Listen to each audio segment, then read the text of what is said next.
অনেকের হচ্ছে পছন্দ হবে না এই কথাটা, আমি জানি। এখানে অসংখ্য মানুষ আছেন, এটা আপনাদের পছন্দ হবে না। অধিকাংশের কাছে হয়তো আমি এই কথার কারণে অপ্রিয় হতে পারি, কিন্তু কার কাছে অপ্রিয় হলাম, কার পছন্দ হলো না সেটা মুখ্য না। মুখ্য হচ্ছে আমার ইসলাম আমাকে কি বলে, আমার দ্বীন আমাকে কি শিক্ষা দেয়। সেটা যদি অপছন্দেরও হয় সেটাই আমাদেরকে বলতে হবে।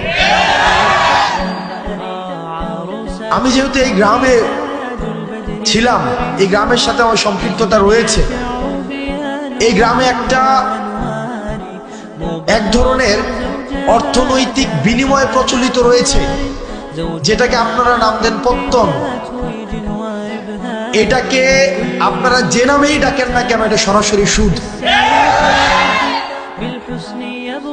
আমার পরিবার সহ আশেপাশে অনেকে আছে এই ধরনের বিষয়ের সাথে সম্পৃক্ত ছিল, কিন্তু আমরা যখন বুঝেছি, আমরা যখন পড়াশোনা করে জেনেছি, আমরা যখন আলেমদের থেকে পরামর্শ নিয়েছি, বিশ্বাস করেন যেই দিন থেকে আমরা এই পথ থেকে ফিরে এসেছি, বরং সচ্ছলতা আরো বেশি প্রশস্ত হয়েছে।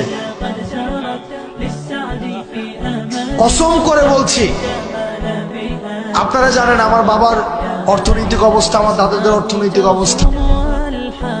যেই দিন থেকে এই জায়গা থেকে আমরা ফিরে এসেছি, আমাদের অর্থনৈতিক যে সচ্ছলতা, আমাদের নিয়ামত সৃষ্টিকর্তা আমাদেরকে যেভাবে দিচ্ছেন, আমরা প্রতিনিয়ত আল্লাহর কাছে অকৃত্রিম কৃতজ্ঞতা প্রকাশ করি। আপনাদের কাছে অনুরোধ থাকবে, এই যে আমরা দেখি টাকা থেকে টাকা বৃদ্ধি পায়, এটা অসংখ্য পরিবারকে নিঃস্ব করে দেয়।